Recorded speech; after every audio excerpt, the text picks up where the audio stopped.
Medical করাতে হবে।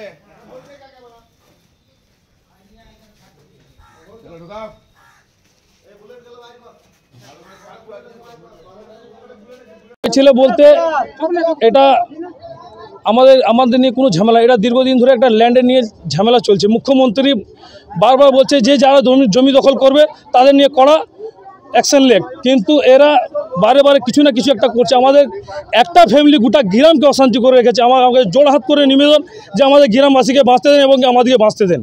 আমার কাছে আর কিছু চাওয়া পাওয়া নাই। ওরা দিন দুপুরে আগ্নি অস্ত্র নিয়ে ঢুকে যাচ্ছে। আমরা বাঁচবো কোথায় যাব?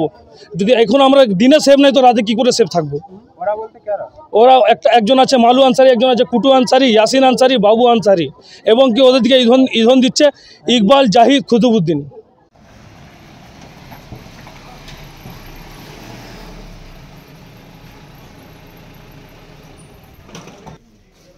চেঁচাটা নিয়ে আসো, চেঁচাটা নিয়ে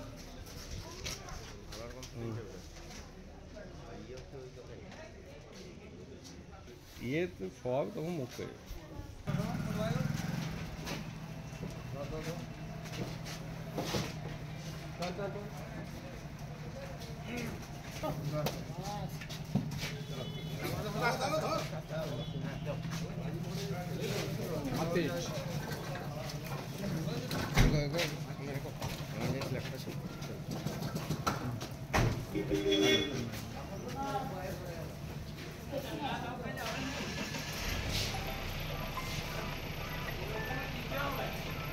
দেখুন, এটা আমরা খোঁজ নিয়ে দেখেছি, এটা একটা পারিবারিক ঝামেলা। বিগত দিনে জমি সংক্রান্ত কোনো বিষয় নিয়ে পারিবারিক ঝামেলা, এর সঙ্গে রাজনৈতিক কোনো রং নেই।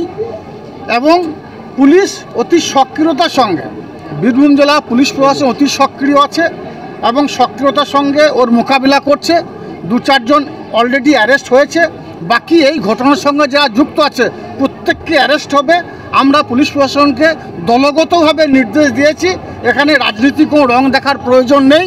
এই ঘটনায় যারা যুক্ত প্রত্যেককে অ্যারেস্ট হবে এবং তাদের বিরুদ্ধে কড়া পদক্ষেপ নেওয়া হবে। 2জন আগ্নেয়াস্ত্র সহ 2জনকে ধরেছে পুলিশ একদম ঘটনা। দেখুন, আগ্নেয়াস্ত্রের প্রসঙ্গ যখন বলছেন, এটা আপনার জানা দরকার আছে। সিউড়ির পাশে ঝাড়খণ্ড, তো ঝাড়খণ্ড থেকে আগ্নেয়াস্ত্র সাপ্লাই করা হয় বীরভূম জেলাকে উত্তপ্ত করার জন্য। এবার দেখতে হবে আগ্নেয়াস্ত্র কোথা থেকে এসেছে, কীভাবে এসেছে। আমি আগেও বলেছি, আবার বলছি, বীরভূম জেলা পুলিশ অতি সক্রিয় আছে। বীরভূম জেলায় বিগত দিনে দেখেছেন 2011 প্রাককালে সারা বীরভূম জেলা জুড়ে মানুষের ঘুম ভাঙত বোমার আওয়াজে।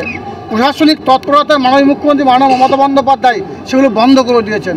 আপনারা 23-এ নির্বাচন দেখেছেন, 24-এ নির্বাচন দেখেছেন, একটাও বোমাবাজি হয়নি, গুলিবাজি হয়নি। সেই বাংলাকে, বীরভূমকে আবার বদনাম করার জন্য এর প্রয়াস করা হচ্ছে কি না সেটা দেখছে আমাদের বীরভূম জেলা পুলিশ প্রশাসন। আমরাও সব দিক দিয়ে সজাগ দৃষ্টিতে নজর রাখছি।